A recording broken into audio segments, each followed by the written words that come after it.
अल्पाधिकार oligopoly.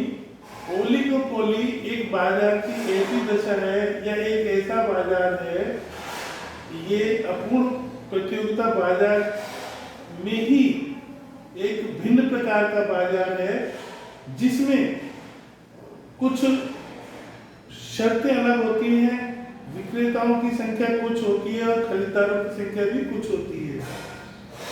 जबकि एकाधिकार बाजार में विक्रेता हमेशा एक होता है और क्रेता अनेक होते हैं, लेकिन इस बाजार में विक्रेता कुछ होते हैं और कुछ खरीदार होते हैं।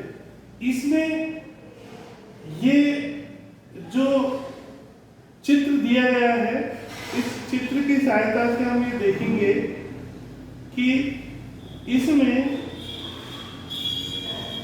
ये एवरेज रेवेन्यू वक्र है, ये एक फर्म का है और ये एवरेज रेवेन्यू वक्र दूसरी फर्म का है। इस तरीके से ये जो वक्र है एवरेज रेवेन्यू, ये विकुचित है, किंक है। किंक यहाँ पर मोड़ युक्त जिसे बोलते हैं, किंक अवस्था में है। मोड़ युक्त इसको बोलते हैं। पॉल एंड स्वीजी ने इसकी संरचना की थी।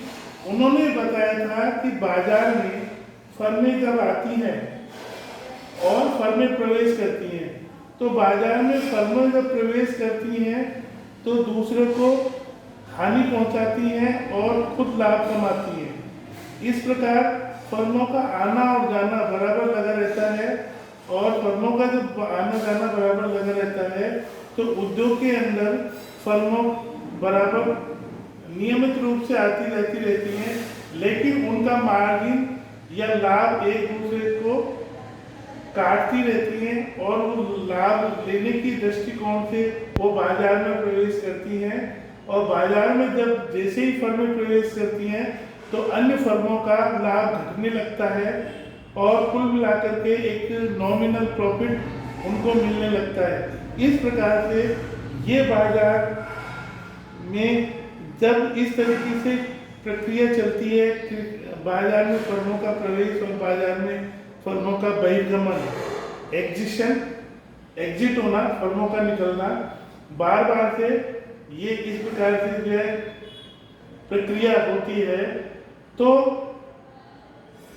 इस प्रकार की प्रक्रिया लगातार जब चलती रहती है तो लगातार चलने के बाद फर्में उनका एक ये जो विकुचित मोड़ है और एक दूसरे बाजार का ये बिंदु है P और यहाँ पर R, इस दोनों के बीच में ही फर्में प्रवेश कर सकती हैं और निकल सकती है।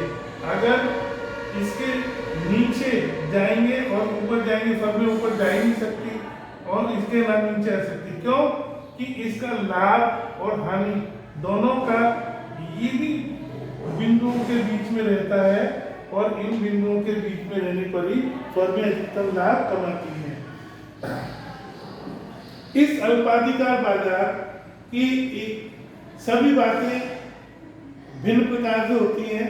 जिस तरीके से अपूर्ण प्रतियोगी बाजार में वस्तुओं के विक्रय के लिए जो विज्ञापन किया जाता है, जिस प्रकार से एकाधिकार में किया जाता है, इस प्रकार में विज्ञापन की कोई आवश्यकता नहीं होती है, लेकिन इसमें कुछ विज्ञापन जो है किया जाता है, लेकिन एकाधिकार के अंदर विज्ञापन नहीं किया जाता। इस तरीके से ये एक इम्परफेक्ट कंपटीशन बाजार की अवस्था है, अल्पाधिकार बाजार की अवस्था है, जिसे हम एक अपूर्ण बाजार की संज्ञा देते हैं। और इस प्रकार से ओलिगोपोली बाजार के अंदर कीमत तथा उत्पादन का निर्धारण किस प्रकार होता है, ये हमेशा इस प्रकार से दिया गया होता है। इसमें फिर भी एक बार हम बताना चाहेंगे कि ये दो मान वक्र होते हैं, एक ये मान वक्र और एक ये मान वक्र। ये दोनों अलग अलग फर्मों के होते हैं। दोनों फर्मों के अलग अलग होने पे हमें मान के चलते हैं फर्मों का उत्पादन इन दोनों के बीच में ही होता है। That's all.